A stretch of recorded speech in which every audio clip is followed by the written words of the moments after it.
1926. At the Sunbeam Motor Car Company in Wolverhampton, England, they were building a monster. The building shook each time it was started up. There was nowhere in Britain big enough to run it. Driver Henry Segrave wasn't convinced he'd be able to control it. In the race to set the first 200 miles per hour speed record, Sunbeam were building a 1,000 horsepower car out of spare parts. The men who built it called it the Slug. In the US they had a better name for it. They called it Mystery.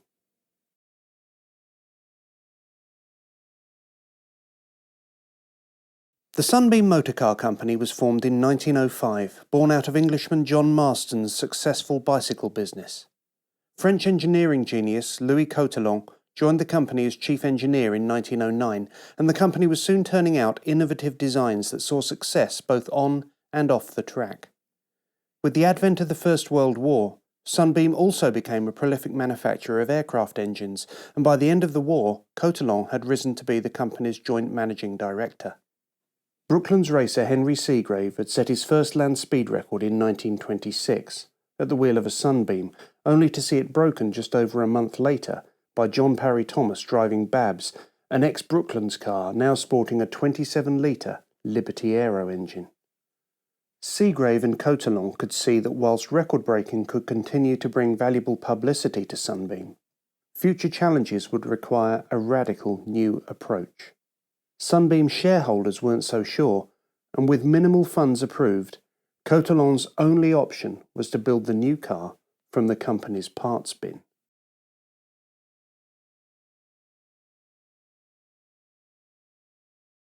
Sunbeam's chief engineer Jack Irving designed the new car, and construction began at Sunbeam's Moorfield Works in Wolverhampton in late 1926. In the corner of the workshop lay a pair of Sunbeam Matabele V12 aircraft engines, salvaged from a sunken powerboat. At 22.4 litres, each engine produced around 450 horsepower. Combining the two engines in one relatively crude steel chassis would provide 900 horsepower, although the car would be publicised as the 1,000 horsepower Sunbeam. The engines were too bulky to use side by side, and so Irving placed one ahead of the driver and one behind. The cockpit was offset to avoid the prop shaft that coupled the engines together, allowing Segrave to sit low down within a sleek body that was tested in Vickers Wind Tunnel at Brooklands. As work continued on the car, Sunbeam's engineers began referring to it as the Slug. Irving's design featured a tubular frame onto which was mounted a slab-sided body with front and rear curves designed according to the latest aerodynamic thinking. Irving had managed to keep the frontal area of the car as low as possible, and a figure of 18.7 square feet resulted in a drag coefficient of 0.34, fairly slippery even by today's standards, but revolutionary in 1926. The huge Matabele engines were cooled by 3 radiators, one in the nose for the front engine and 2 in the sides for the rear. Exhaust for the front motor exited through the body sides, with louvers in the top to help heat escape. 12 exhaust stubs behind the driver serviced the rear engine. When the car was run up on a test stand in the workshop, as the building shook, the noise from the 24 cylinders was described as shattering. Segrave, watching the test, said afterwards, "It is the only time I can honestly say when I have stood in front of a car and doubted human ability to control it." Although Sunbeam had been using shaft drive in all its racing cars since 1910, Irving was concerned at the prospect of running 900 horsepower through a conventional rear axle, and so a 3-speed gearbox would turn the rear wheels using drive chains. Thick steel was used around the rear wheels to contain a flailing chain if it broke free.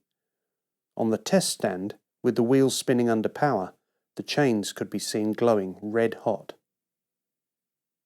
The Slug would run on conventional, if large, wire wheels of 35 by 6 inches.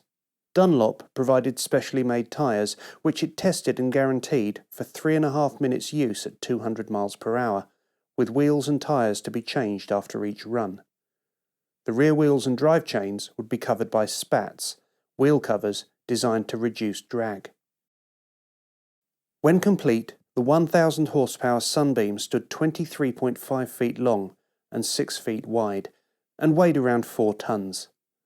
Top speeds in each gear were predicted to be 74, 139 and 212 miles per hour, with the engines using a gallon of fuel per minute. Thanks to the twin-engine design, Segrave would have 28 instruments to monitor on the car's dashboard, including 6 oil pressure gauges and 4 rev counters. As he remarked, "I won't be bored." The car was rolled out of the workshop on the 21st of February 1927, days after Malcolm Campbell had raised the record to 174.88 miles per hour in his new Bluebird. Segrave gave the Sunbeam the briefest of test runs on the factory's roads. In fact, it ran for just 300 yards before it was carefully packed in a huge wooden crate ready for Daytona.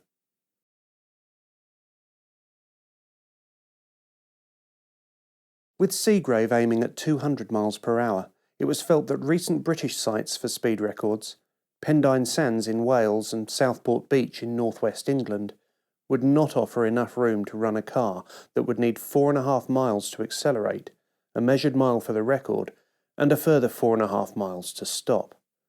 Although the 20-mile beach at Daytona looked ideal, running the car in the US meant that British sponsors were reluctant to back the record attempt, and Segrave ended up paying for much of the trip to the US himself. Segrave sailed to America on Cunard's flagship, Berengaria, with representatives from KLG and Dunlop, an 8-ton crate containing the car, a further 18 crates of spares, 3 crates of tyres, and 8 mechanics. Sunbeam also sent a 3-litre 1926 show car to help publicise the brand. During the crossing, Segrave learned of the fatal accident suffered by his friend John Parry Thomas at Pendine, whilst trying to better Campbell's record. Like the Sunbeam, Babs was chain-driven, and at the time it was thought that a broken chain had caused the accident and decapitated Parry Thomas. Sobered by the news, Segrave's team vowed to pay careful attention to the Sunbeam's drive chains. No one was in any doubt that the forthcoming record attempt was a dangerous endeavour. Segrave was warmly welcomed at Daytona. This was, after all, the first of the famous British Speed Kings to attempt a record in the US. He'd managed to secure a working arrangement between the AAA, who would time the event, and the AIACR, the forerunner of the FIA, who then, as now, would ratify the World Land Speed Record. Despite the lack of testing before sailing for America, Segrave's team made very few changes to the car in Daytona. After just 2 trial runs on the beach, alterations were made to the steering gear, and newly lined brake shoes were needed after the original aluminium shoes melted. When Segrave's helmet was almost torn from his head by buffeting at speed, a deflector was added to the cockpit. Although the streamlined spats over the rear wheels were thought to add 5 miles per hour to the car's top speed, it was decided that easy access to check the drive chains and avoid the risk of entanglement if a tyre burst were more important factors, and so the car would run without them.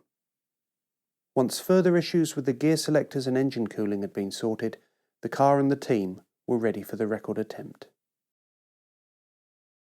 On March the 29th, 1927, huge crowds gathered on Daytona Beach to watch Segrave and the car America had christened Mystery, the 1,000 horsepower Sunbeam. Compressed air bottles started the rear engine before it was used to turn over and start the front motor. In the first of the car's 3 gears, Segrave moved off gently towards the start line, where he accelerated hard towards 200 miles per hour. In windy conditions, only Segrave's skills saved him when the car skidded for 400 yards and hit several marker flags before he lifted the throttle as he left the measured mile.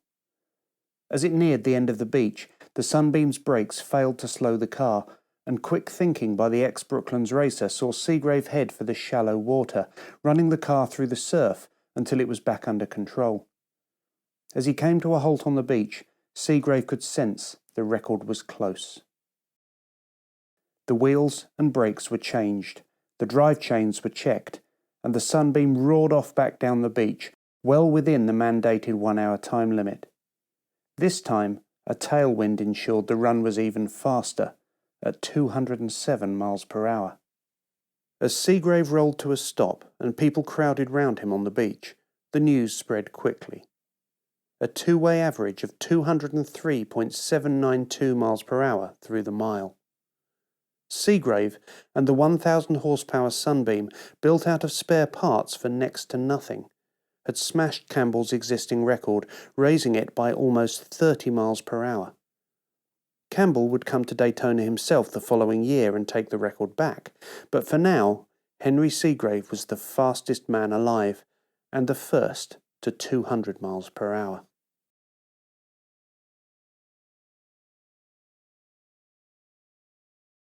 In the end, Segrave had made it look easy at Daytona. With just a handful of runs up and down the beach, he had raised the world land speed record by the biggest margin in history. For the next 8 years, British and American speed kings would regularly duel for land speed honours at Daytona, before the salt flats at Bonneville eventually beckoned. The Great Red Car provided a huge amount of publicity for Sunbeam. It made a triumphant appearance at Brooklands in June 1927, touring the famous circuit powered by the rear engine alone, before it was transported to London and put on display at famed department store Selfridges, where thousands of people took the opportunity to view the fastest car in the world for themselves.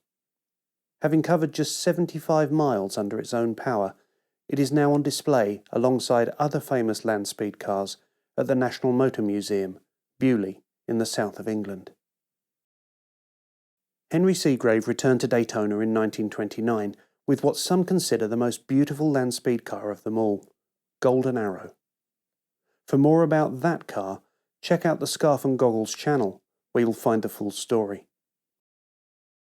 Knighted by the King for his record-breaking achievements, Sir Henry Segrave was killed making an attempt on the world water speed record in June 1930.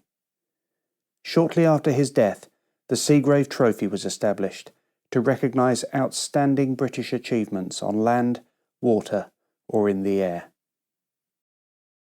If you've enjoyed this video, please subscribe and check out Scarf and Goggles for more tales of record breaking. Click the bell icon and you'll never miss an episode. Until next time.